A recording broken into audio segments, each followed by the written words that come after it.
Here's a picture of the lovely Nico Robin that I penciled and inked and then was colored by the lovely Vanessa Mattei. Of course, if you like this type of thing and more, remember to follow me on Google+, Facebook, Instagram, and Twitter. One Piece, Chapter 219, Masira, the Salvage King. Well, hello, my brothers and sisters of the Nerd Nation. I, as always, am Jim, here to bring you another review on the tantalizing and epic tale of One Piece. Our last chapter, of course, saw us with really the shit hitting the fan. Nico Robin was, told by Luffy that she could join the crew. I also forgot to mention that she, gave a little bit about her background and that she was actually an archaeologist, came from a family of archaeologists, and pretty much, the last 20 years, ever since she had a bounty put on her head when she was a child, she's kind of floated around from, sort of pirate faring or criminal organization to criminal organization, just, probably mainly for the protection aspect of it, right? So anyway, we get that background on her that she's like the hot female Indiana Jones.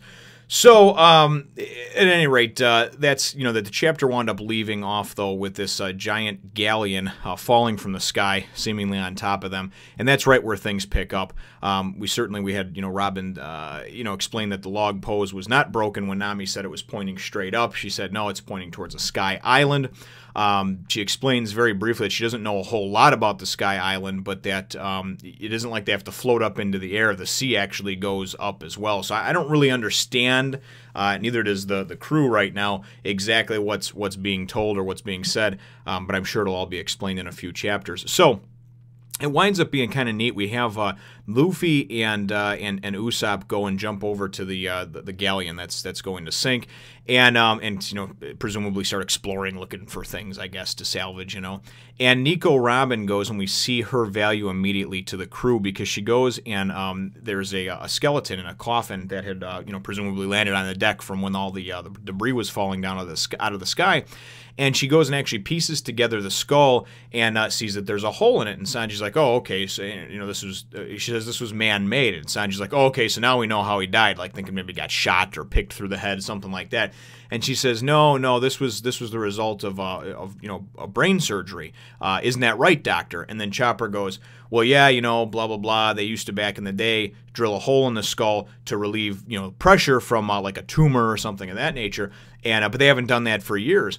And then Robin says, yeah, it's judging by, she comes up basically by looking at this skull. She figures that the sailor is about 200 years ago. The sailor, when he died, was in his mid-30s and died of like a sickness, so more or less like a natural causes type of thing. He wasn't killed. His teeth are incredibly well preserved. They make mention of something about that's because the tar is on there. But the point is, she goes and basically within a few minutes, finds out where the ship was from and when it was from, and goes and says that judging by his clothing and everything, it looks like he was from a kingdom in the South Blue. She starts thumbing through this, I guess it's a history book, and she's like, boom, there, 208 years ago, the so-and-so, this and that, sailed out from the kingdom of this, from the South Blue, and I mean, she's got it.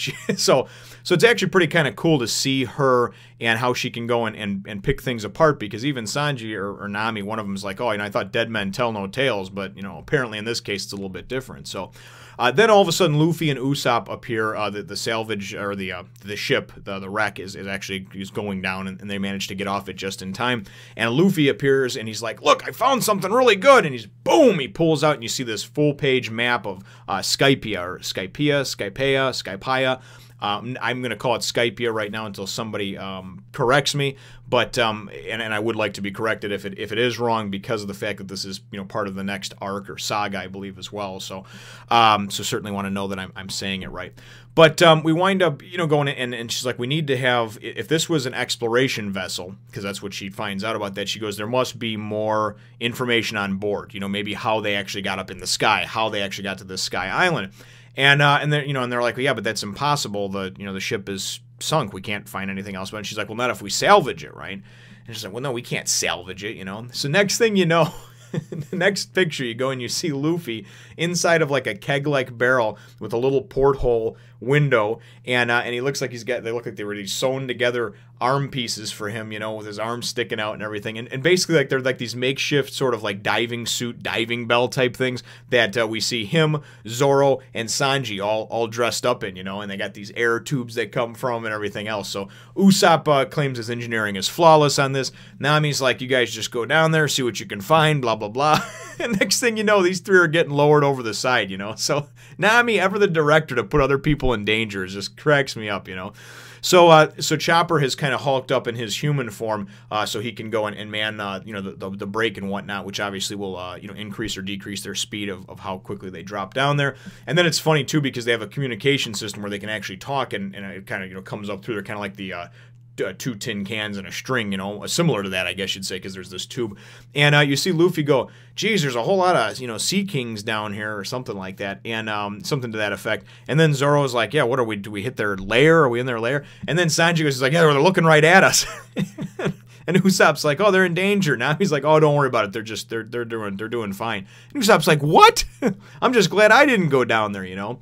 So we wind up, as this is all going on, then all of a sudden it cuts to the next page, and we go and we kind of assume that there's some singing going on the way that word bubbles are, you know, it's like clang, clang, clang, clang, you know, and I just picture this because then you go and you see this row of what appears to be like a little, you know, the little wind-up drummer boy monkey type toys that you get around, like you see around Christmas time, that they have the cymbals, you know, right? And that's what it appears like anyway on there. And then all of a sudden we're introduced to, you know, and we get, oh man, not this now. You know, what a time for them to come. Or what a time for someone to show up. Who are these people type of thing. You know, we get from the Straw Hats that are remaining on board. But then we go and we're introduced to Masira. And Masira is Masira, the Salvage King. He is the leader of the pirates. He looks like an ape, like one of those dancing monkeys, actually, to tell you the truth. And it says that his capture, his bounty is, I was going to say capture level. No, but his bounty is 23 million berries. And we see him, you know, and as he's coming up, and he's going to go, get everything ready for the salvage and this and that. And then he notices there's some other people there, and he's like, hey, what are you doing in my area? And they're like, your area. And he goes, yeah, anything, this is my territory. Anything here is mine, blah, blah, blah. So Nami and Robin and Chopper and Usopp are kind of all talking amongst themselves. And he's like, hey, quit talking amongst yourselves and answer my question. And then Nami goes and she's like, could I ask you a question? And he's like, ask me. I go, well, sure, go ahead. And she's like, sir, are you? And she turns on the Nami charm, right, you know? And flashes a smile and heaves her chest, and anybody, you know, anybody falls at her feet, it seems like. But she goes and she's like, are you going to salvage this giant ship? And blah, blah. And he goes, well, how polite of you. Why, yes, I am, you know, this and that. So you must think that I'm, and she's like, oh, that's, you know, that's inspiring or something of that nature. And he's like, oh, so you think that I'm handsome? Oh, yes, I do. I just wanted to know, if you're going to bring this ship up and salvage it, could we watch? And I'm like, oh my God, right? So he's just like, well, yeah, of course you could, sure, you know. And it's funny because when she says, you know, you're going to bring this ship up, you know, he says, yes, you know, I am Masira and this and the Salvage King. And, you know, if there's a ship that's sunk, I'll bring it up. If it's not sunk, I'll sink it. You know, that's what I do. And I salvage ships, right? So anyway, we go and we get, and then it cuts to some of his crewmates, and they're like, sir, we have a problem. And he's like, what is it? You know, is it, you know, we had a problem with some of our crew that went down there to prepare the cradle, you know. And he's like, he goes, what, you know, sea kings, you know, and they get eaten by sea kings or attacked by, no, actually they got beat up by some guys down there on the sea floor.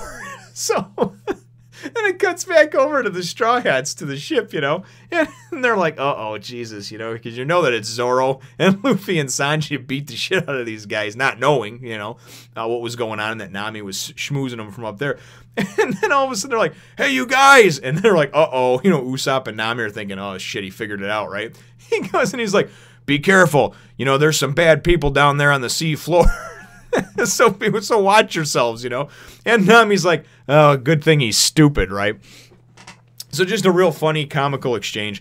How everything works out sometimes, you know, in their favor. And again, he's just completely, it seems like, you know, enamored and smitten with Nami. So it's just, oh, I can't believe she'd do anything wrong. Can't believe that there's any connection between the two. My guy's getting beat up down there. And by some unknown people, and the other only ship out here in the middle of nowhere, other than the wreck that needs to be salvaged. So we definitely get to see, like I said, a lot about as far as Nico Robin and her skills and how she can bring some immediate help to the crew with being able to just, you know, from some of these different things, the bones really, just being able to decipher and come up with kind of a whole backstory for where this person was from, what, you know, kingdom and everything else. So it's very neat to see that.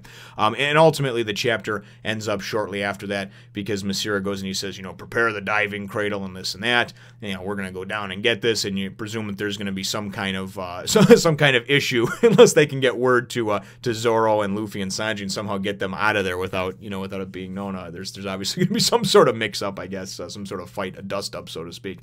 So that's where the chapter leaves off. And really, my chapter question is, what do you think about Robin as far as her? I know that, you know, I don't particularly trust her right now either, but what do you think about her kind of immediate value to the crew and what little bit of background that we've gotten, you know, from her so far? What do you think about, you know, Luffy's kind of just big-hearted decision last chapter to say, oh, that's fine, she can join us. And they're like, what? And he's like, don't worry, she's not bad, you know? And it's that kind of, you know, that kind of dopiness, you know, I thought in some of the early chapters, I thought would lead to his demise, you know. But, I mean, he believed in Nami and believed that there was more than meets the eye for the reason that she, you know, took the ship and abandoned them at the Baratier and stole everything from it. And he was right, you know. On the whole, she was a good person and she was worth saving. So he obviously gets kind of intuition, sixth sense about feeling about people, but ultimately that's what my chapter question is, those. What do you think about Nico Robin and kind of her immediate value that she's shown already to the group? So leave your answer to that question in the comments down below. Feel free to hit the thumbs up, the like button if you should think that I deserve it, and subscribe if you haven't done so already. We will look forward to catching you in the next one, Nation. And here's a throwback picture of old Buggy just chilling like a villain.